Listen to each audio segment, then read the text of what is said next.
Hello and welcome to Nisht for Me, the podcast all about the ins and outs of British Jewish culture. Today we're going to do something different Mm-hmm. because today feels very different. It's Friday, the day after Yom Kippur, the day after the worst anti-Semitic attack on British soil that in living memory, really. And it happened in our hometown. Yeah, I think we were planning on putting out a very different podcast on Monday, but it doesn't feel right even for a podcast that was born out of trying to give, a bit of joy and bring something different. It doesn't feel like we can go and not sort of say anything about it. I think it will become very clear we're still both sort of processing thoughts and feelings and reactions. Yeah, this is very unscripted. Yeah. And it's very raw because that's how it feels. But yeah, we are two very proud Mancunian Jews. We feel like with Nish for Me, we've been trying to put the Mancunian Jewry on the map in all positive ways with all its wonderful associations. And now the eyes of the world are on our Manchester, community and for all the wrong reasons. It's very strange, as you said when we were just chatting about it earlier, having, sort of all these news channels and all these influencers and various people all referring to Manchester in a way that sadly we've seen them refer to Pittsburgh and Colorado and, Melbourne, all places that feel much bigger in a way. But as you say as well, Manchester and Jewish are undoubtedly the two biggest facets of both of our identities, always have been. When I was at uni, I was both the Jew and the Mancunian. That was me. For sure. And I'm sure you've had similar things as well. That's what everyone knows about us. I feel like it, on reflection, both of those facets of our personalities, they really do make me who I am in a way of that I'm so proud. Like, I don't want to throw in any shade on our sort of southern counterparts, but there's something special in the water here. Yeah. There is something about Mancunian Jews. We're imbued with both cultures that makes us bloody brilliant. We're close, we're strong, we're funny, we've got like je ne sais, what's the Yiddish for je ne sais quoi? I just don't know. We've got is it a ruach? We've got something about us. That, when we went to uni, and I went to a uni, full of Jews. I went to Birmingham and I met them, I've got some dear friends that are London Jews, but I think they would say there's something different about us as well. Yeah, and a bit chippy, a little bit northern, a little bit rough around the edges perhaps, but in a way that makes us beautiful. And to have every Jew's worst nightmare come true really in our close hood. To home, yeah. It's I think you can tell from our voices that it's still something we are grappling with. Yeah, I think so. And we don't know what this is going to be or what it should be or whether it should be anything or anything like that. So bear with us, but we thought we'd sort of talk about the day itself and how that unfolded for us. Obviously, we were both in South Manchester, so we were a step removed from it. That it doesn't sort of feel like that necessarily. First, obviously, it goes without saying that our hearts as everyone's go out to those who've been directly affected by it, because you can't imagine what they are going through and have gone through. And will continue to go through. Absolutely, because it feels, and I haven't come to terms with this at all, but it feels unfathomable that lives in our community have been lost. And that there are people at operating tables, as we speak, or recovering from heinous physical injuries. And then I keep thinking about them mentally as well, how they will recover from this mentally as well. Because, as I say, we're undoubtedly affected, but in no way is this about us. No. But no one ever wants it to be about them in a situation like this, because it's the last thing you want to happen. But as I'm sure we'll get into, it's sort of almost, it's shocking but not surprising. Yeah.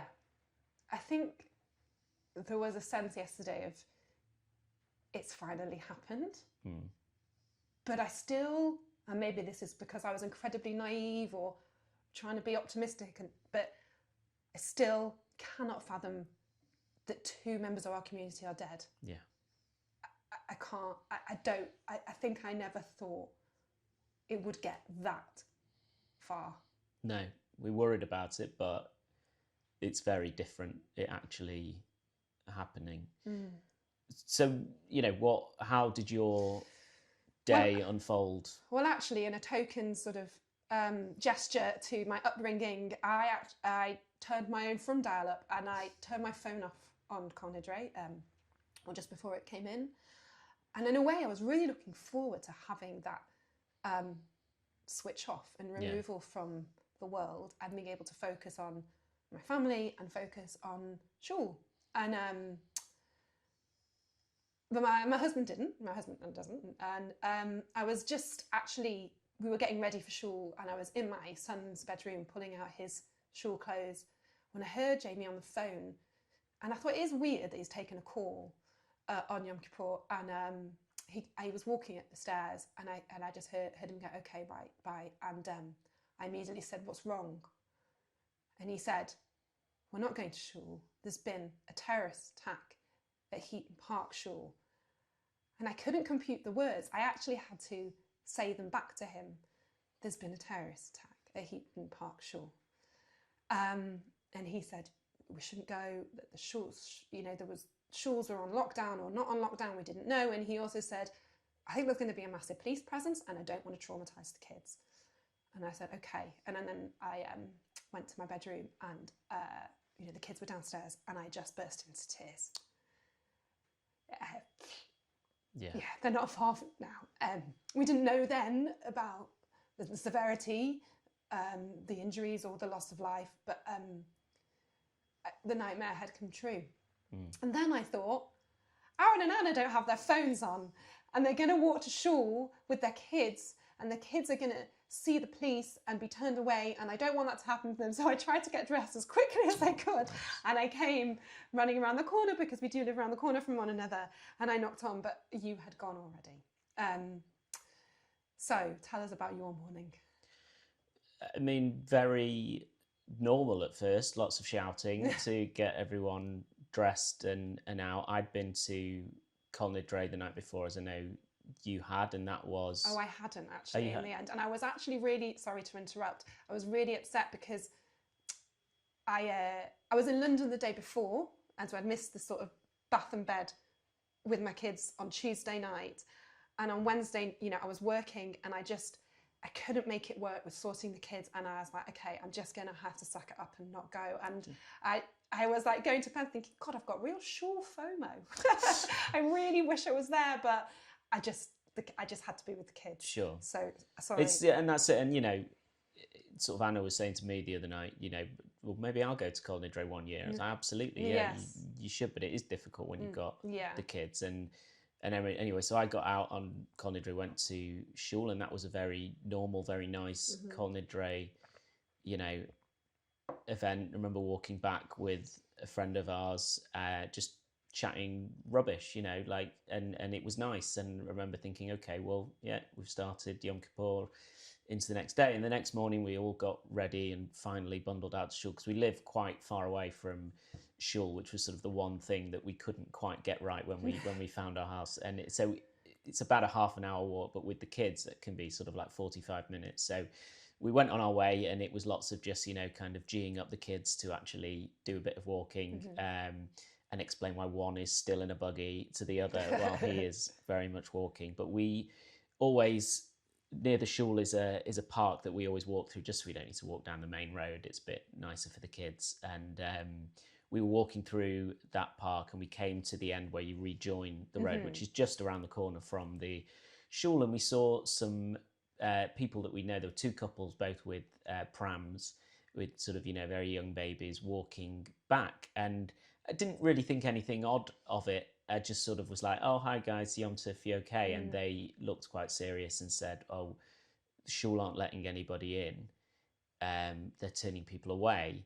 And obviously they know that that's a weird thing to say. So they started telling us what had happened or what they'd heard, that there'd been an incident at Heaton Park Shul in North Manchester, like a ramming attack, and that all the shuls were on lockdown, and that if you weren't in a shul, you were basically told to go home.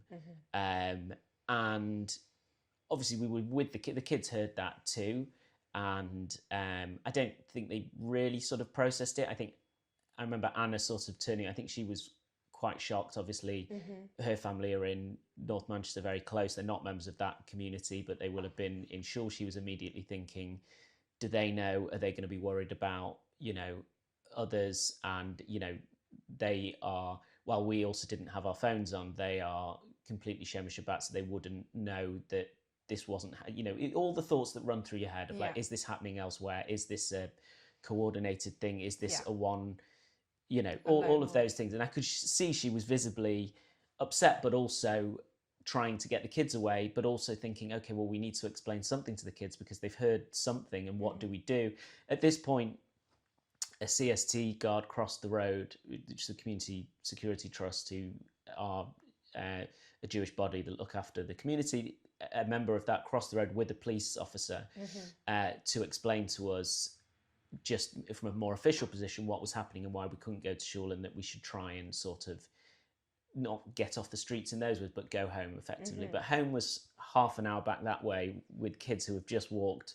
That way we sort of turned around and saw that there were other people in the park, and we were like, well, we should go to my brother's because they live close by, and but maybe we'll let the kids play in the park for a bit while we figure out what to do, because it felt very safe. I don't think there was any immediate sense that there was a danger there. So the kids were playing there for a bit while we tried to figure out what was going on. I remember sort of trying to explain to Nat that there are people who don't like people for being different, and thinking while I was sort of saying this, fuck, we're having that conversation, the conversation that Anna and I have talked about so much, but we've not planned it. It's just bubbling out. And I remember saying to him, and as a result, some people don't like Jewish people, and some people don't like people who have different colour skin. And we know that that's wrong, because we know that everybody's beautiful, harking back to that book that everybody, or lots of people read, that Sesame Street book, which is an amazing book about prejudice and difference and humanity.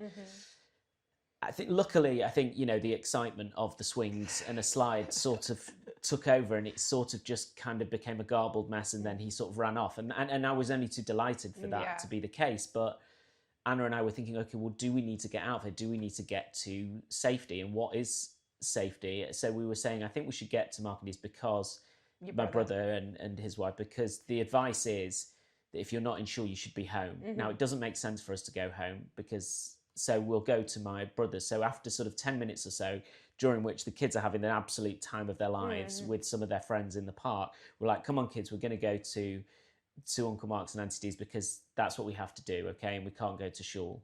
And why can't we go to shul? We can't go to shul because, it might not be safe.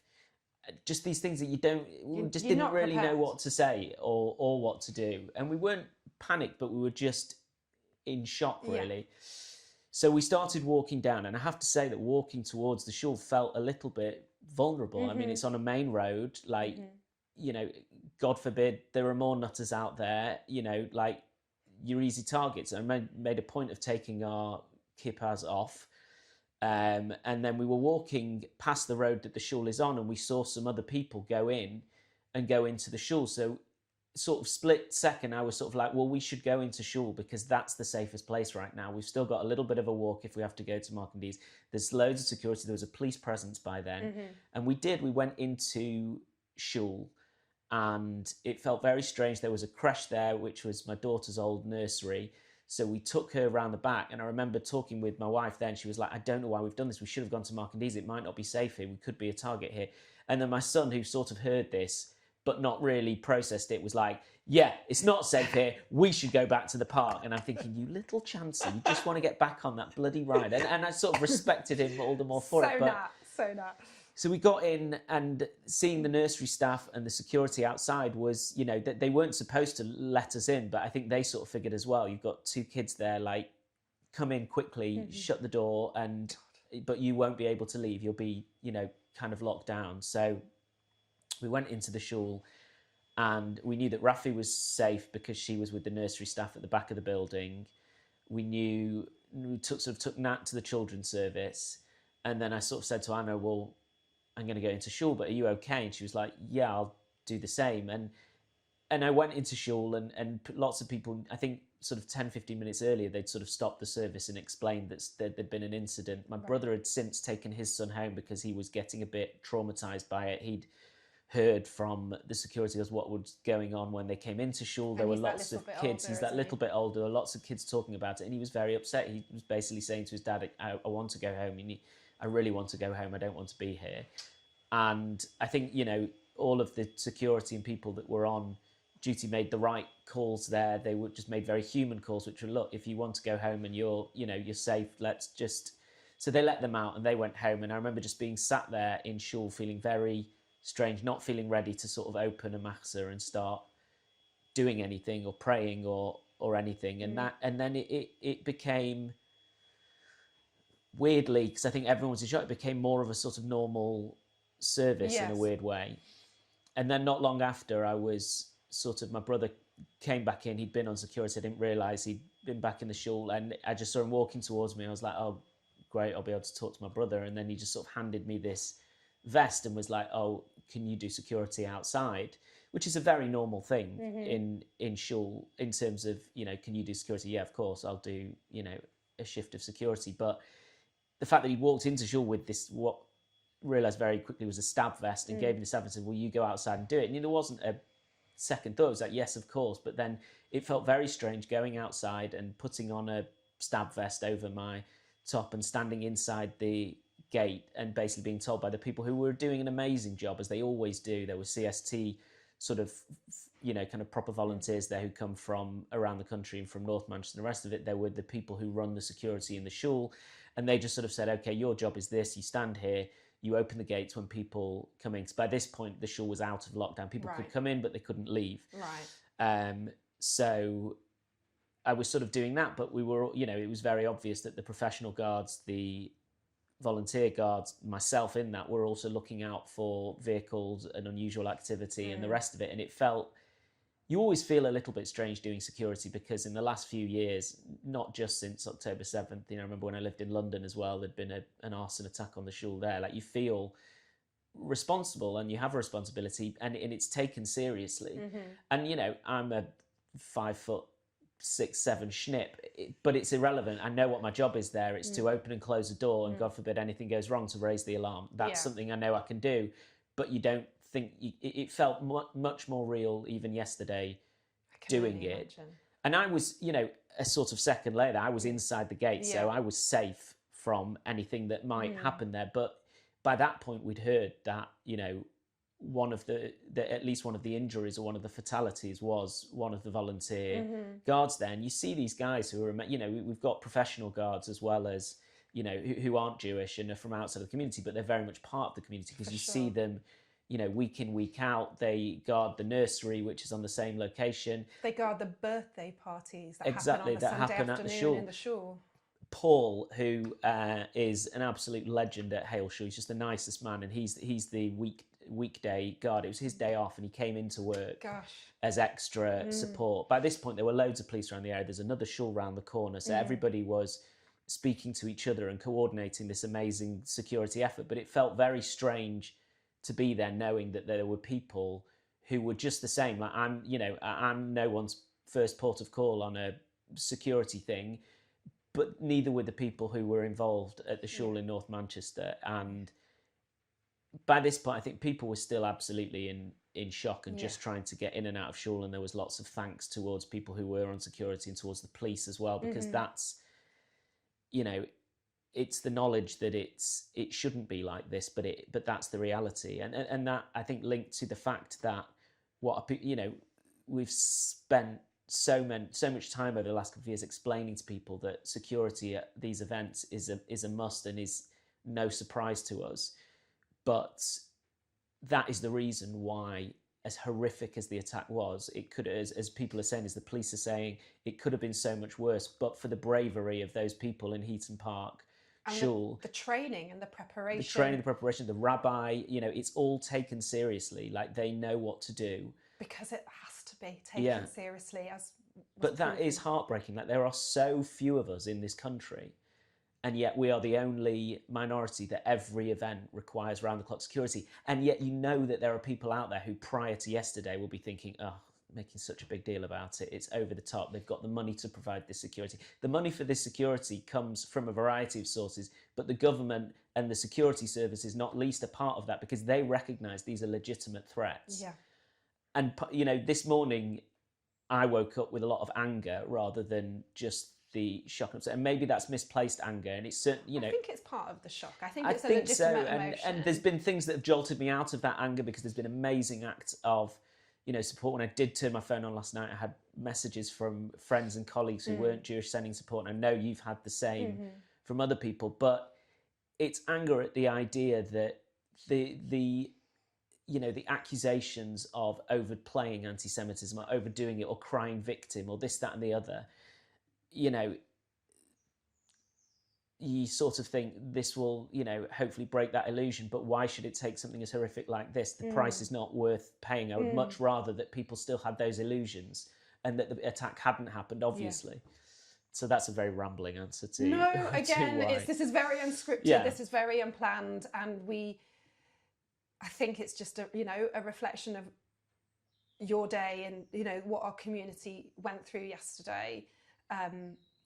And I think you're right about that sort of, I don't think enough people beyond our community understand security. And I think what breaks my heart is how my eldest, Lily, it's so natural for her to see a security guard. In fact, the security guard on her school gates is the same security guard at our shul. Right. And actually, I've tried to sort of make that relationship feel more like a teacher or the caretaker. And I always say, say hello to, oh, hi, and we all wave, and to make it feel quite jolly, really. And obviously she's never been to another school, so she doesn't know any different. But they are jolly. This morning I saw the security guard. He waves to every single car, has the biggest smile on his face. And he's lovely. And today that was in the knowledge that someone in his position, died for his job. And today, dropping them at school, there was this sort of increased police presence, which we knew what would happen. We knew that. And I think, so for us yesterday, I could shield Lily. Mikey's too young, really, from what had happened. She did ask, why aren't we going to shul? And actually, some of the mums on the WhatsApp group had said, from her class, we're told that too many people are sick and there's like sort of viruses and it's, and we, and so we kind of went with that line. At first, something had happened at shul, there's a problem with shul, and we went with that line. We actually ended up spending the day with our good friends, Hannah and Carl, who has appeared on this podcast, and their two kids. And their daughter had caught wind of it a little bit more because she'd walked in on the news. And as we actually decided together, our plan on Yom Kippur, which is the same as last year, is that we'd go to shul together. The shul puts on lunch for the kids. There's Yizka that I obviously want to go to, the memorial service. And I was so sad that I missed that yesterday. I felt so angry yesterday. I mean, for someone who's not a massive shul goer, who's done a whole episode about how shul's Nisht for me, Yizka is the service, where if you've lost someone, you go and you remember them and you pay tribute to them. And I felt that was denied of me yesterday. And, compared to what other people went through yesterday, small fry. But I felt, you bastard, you've won. I just, you struck fear in this whole community and you've kept us away from doing what we want to do on Yom Kippur, which is that very sort of, even if you're not religious, there's this sort of instinct of you want to be with your community, you want to be with your shul, and you want to sit there and bitch and moan about how hungry you are with your friends at shul. So sorry, I've gone on a tangent. No, but going off what you say in shul, those were the most palpable moments of the service, when in Yizka you start with prayers for victims of the Holocaust. You start with prayers for those still in captivity. there are prayers like Avinu Malkeinu, which refer to those who have died in your service, those who have been killed for their beliefs. And it felt so palpable that there were people, 20 miles down the motorway who that was relating to, and that those people included those people, we didn't know their names yet. There were people in shul who were related to them, though who had found out other people who were injured. You do a refer shalema prayer for people who are injured in the community, in the wider community. And we knew that there were people who had been injured for this, and it's emotional enough when you're doing it for people in Israel or for people in the broader community, but knowing that there were people who would then effectively, this term of a martyr, but they are in the sense of, they have been martyred on a holy day, keeping their community safe. Yeah. Just talking about what you said about how there's someone in your shul who's related to one of the victims. As you mentioned, I got a lot of texts and messages and calls yesterday, and they were all so appreciated, that sort of real sense of allyship and solidarity. And they were all very, very well-meaning. There was just a sort of, a couple of them, I sort of slightly tripped up on them in that very natural, logical sentiment that people sent, which they said, I hope you don't know anyone caught up in it. And I sort of turned to Jamie and I said, they fundamentally don't understand our community, because, and that's not on them. No. They're not part of this. They're not part of this world where we all know each other we're only 1 or 2 degrees away. I don't know the victims that have been named personally, but I can guarantee you I'll know someone who's known them, who's been on a committee with them, who's played football with their brother, who might have gone to school with their kids or what have you, because that is the shape of who we are as a community. Yeah. So the reason there's such emotion in our voices and, our hearts are so broken is, in the same way that we tried to tell the rest of the world about how it felt after October 7th, that attack was an attack on Jews, and we felt it so keenly, and it was hard for people to understand that relationship with a population that's thousands of miles away. But this is on our doorstep, practically. Yeah. And I think it's just that sense of sort of size of our community. It's sizable. But it's nothing compared to London, which is why we do all sort of know each other. And in North Manchester, that would be even more the case. We are South Mancunian, so we're slightly removed, but we're all from there, and we all have like incredibly strong links to there. And I think, they sort of fundamentally misunderstood who we are and how we operate and how we exist as a community. Yeah. And so, yes, thank God my immediate family and friends were not victims, but it doesn't shield you from the heartbreak of what happened yesterday. No, it really doesn't. And no. It's... but I suppose, in the same way, the reasons why we are so impacted and we feel it so viscerally in the way that we do, if you flip that coin over, it's because, like I said at the top, like being Jewish and Mancunian are such incredible parts of who we are. And I have, when I was with Hannah and Carl yesterday, we went to a park kind of further away from our shul. I didn't feel any sense of danger, in the same way that you might have. And I said, we're going to have to dig really deep here as a community, because I feel like done in, for want of a better phrase.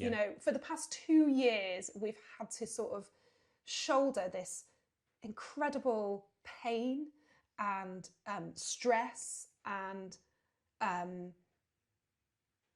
it just feels like we have been pushed from various reasons, for the feeling we have, the solidarity we have with the sort of Israelis affected by October 7th, and also the anti-Semitism that has risen alongside it. And we've been trying really hard, I think, to rally together, to stand strong. I mean, it's small fry, but this podcast was born out of this sort of sense of wanting to do something and put something out there that made our community feel seen and feel positive and, you know, remind them of all the good stuff, which is still there, you know? And I think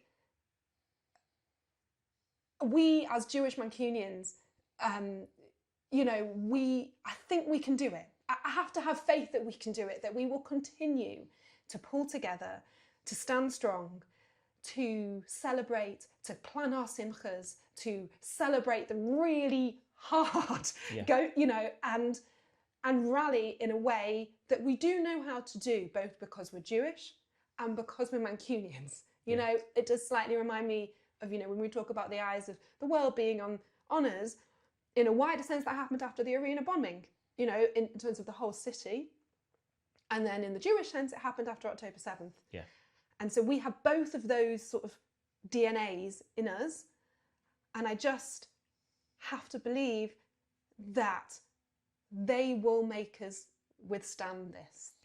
I think so. I think there's been really positive signs as well. You know, there's been a lot shared amongst Jews on social media. There was an amazing video from Whitefield Shul, which is another North Manchester shul, of Rabbi Guttentag there, who is an amazing guy, and he's, you know, he's not probably your stereotypical older, you know, kind of rabbi, but he sort of ended the service after the shofar by saying there's more of us in shul tonight than there were this morning, and that's how we roll, and that's, you know, that's a sense of the community coming together. And then also the wider Manchester community, you know, people told us about, you know, a white van driver leaning out of his van as they saw people walk to shul shouting, you know, we support you. Apparently outside my shul there was placards of solidarity, and outside our school today there was, somebody sent pictures on it, I didn't see it at drop off, but somebody sent pictures and they did make me cry, and they were sort of heart notes saying, you know, Manchester stands with you, and there were flowers outside. I did say to someone, has somebody done a security sweep of those bouquets? Just, you know, just the paranoia is at its peak right now. But you're right, that's someone who, you know, realising that it, you know, they wouldn't be able to do it in the morning during the school run kind of thing because of the security, had gone out at night, you know, after dark, and put those messages there, knowing they would mean so much to the community. And they absolutely do. Yeah. And that's a very, you know, vibrant multicultural area where the school is. So there are signs of hope. At the same time, there are, you know, less positive signs. Yeah, we can't ignore them. No, and I have felt, I've mentioned before, a real sense of anger this morning at certain things. You don't want to jump to conclusions and stuff, but there, you know, there's a big, you know, kind of picture doing the rounds on social media of a rally that happened in Manchester last night, a pro-Palestine rally, which in and of itself, you know, wouldn't have an issue with, but they're marching behind a title banner. This is the banner of the march that says there is only one solution, Intifada revolution. And this kind of action is born out of phrases like globalize the Intifada. This, whether you know what it means or not, this is what that means. This is how that looks. A globalized Intifada is dead Jews on the streets of everywhere. And there was another news story last night that will have gone missed for so many, especially so many who aren't unnaturally trained as we have become, you know, to just sort of notice these stories, that there were arrests in Germany because of a Hamas plot to attack local Jewish communities across Germany. And similarly, while we've had amazing messages from people, and there have been people who have stuck their head above the parapet on social media and said, you know, this does not stand, we stand with the Jewish community, it doesn't feel as loud as after certain other atrocities that have happened in this country. And maybe it's too early for that. Maybe I'm being unfair. Maybe I'm obsessing. I don't know. But it feels like it feels like from a political level, and politicians are absolutely doing and saying the right things. And there were people on the ground at a very high level yesterday, and there are people who have almost been condemning those rallies, not as, you know, illegal events. They're absolutely not. But saying, let the Jewish community grieve.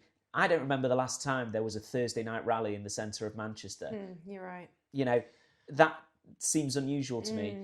I don't want to focus on the link between you know, Gaza, what's going on there, what's going on there. To me, they're two completely separate things. You know, if somebody goes out to attack Jews in a synagogue, that's an out-and-out anti-Semitic thing, whatever they're motivated by, or they think they're motivated by, or they think they're justified by. There's no justification for that, whether it's against Jews, Muslims, you know, Hindus, Christians, whoever. It just, I don't know what people are scared of in putting a post up saying I stand with the Jewish community, but it seems to be a block that isn't there when it's an attack against, you know, completely innocent people in Southport, or people who, off the back of that attack in Southport, you know, were then threatened by right-wing lunatics. I don't know what's blocking people, and maybe I'll be proven wrong, and I hope I am. I mean, I actually sort of dipped into social media last night, and then I ducked straight out again. I know it's not healthy. It's not healthy. I'm not saying that, you know, I'm not undermining your point, and it's how it makes you feel, and that's perfectly valid. I suppose I'm just trying to focus on the messages and the phone calls and the flowers. And those are the real things. Yeah. The things I've been looking at are not, you know, it's a snapshot and it's from within an echo chamber, and there's a lot of anger out there. But you're right, those are the real palpable things that we can see and touch with our hands and feel. So we should focus on those. And actually, the most powerful thing that happened yesterday is that I'm part of an organisation called Nisht, which is it's been going for a long time, but it's about bringing Jewish women and Muslim women together. And I actually joined after October 7th because I just felt this urge to get involved with a sort of coexistence, interfaith movement sort of organisation in a way that I haven't before. And actually, as it transpired, I am now the co-chair of the Manchester chapter, which, with a wonderful woman called Farah, who I've met a couple of times, just one-on-one, actually more than a couple. We were feeling ready to take it to the next level because that group had been very, very quiet. Right. And it was once thriving, you know, prior to, you know, me joining, and it was depressingly quiet. And actually, it was more of the Jewish women trying to make it more active, and it was not working. So Farah and I are sort of starting from scratch. And yesterday, that group was very active. It was the most active it had been in 2 years, I think, full of messages of solidarity from Muslim women across Manchester. And even this morning, Farah sent through the link to the Manchester Council have opened a book of condolences and urging everyone to sign. And it's a small group, and it's obviously populated by like-minded women. Yeah. And we're all different, you know, there are different perspectives of it from within the Jewish community and the different perspectives of it within the Muslim community. But I suppose I took that WhatsApp groups that usually, you know, most WhatsApp groups piss me off. This WhatsApp group pulled me through yesterday. Yeah. And I hope, I don't know, I just have hope that continues to build. I think that's been one of the biggest ongoing worries since October 7th, is that what have been traditionally very strong interfaith relations have taken a massive hit, and a lot of it is down to online activity on both sides. There is a deep mistrust because of feelings relating to the conflict in Gaza and Israel. And it's really sad that, and I hope that, and I know that there are those people out there undoubtedly like us who don't want those relationships to be worsened. Yeah. Undoubtedly, and I hope to believe and have to believe that is a majority of people, whether it's a silent majority or what. But that's where I hope that all the good things that we see in Manchester will come to the fore, because, you know, it's a community, a broader community, the Manchester community, that's seen its fair share of shit over the decades, you know, with terrorist bombs relating to the IRA, with the attack on the arena, and, you know, now with this as well. And yeah, I think we have to be positive, but also not be shy to stand firm. And that's where the Manchester community does well, because we won't shy away from this, and we know how it feels, sadly, now. And hopefully good will come from this in some way. I hope, you know, people keep talking about it in terms of a wake-up call, and I hope that that sort of sense of being jolted out of something leads to something positive. Yeah. And that's what we hope for, it's what we pray for. We'll continue to put out our pithy podcasts that celebrate everything about who we are, just not this week. Yeah. So I think that's all that's left to say, is that we are obviously thinking of the families affected. We wish them long life. May their memories be a blessing, and that, please God, you know, things will get better, and that this next year will be a better year in every way than the previous year. Thanks for joining us. Yeah.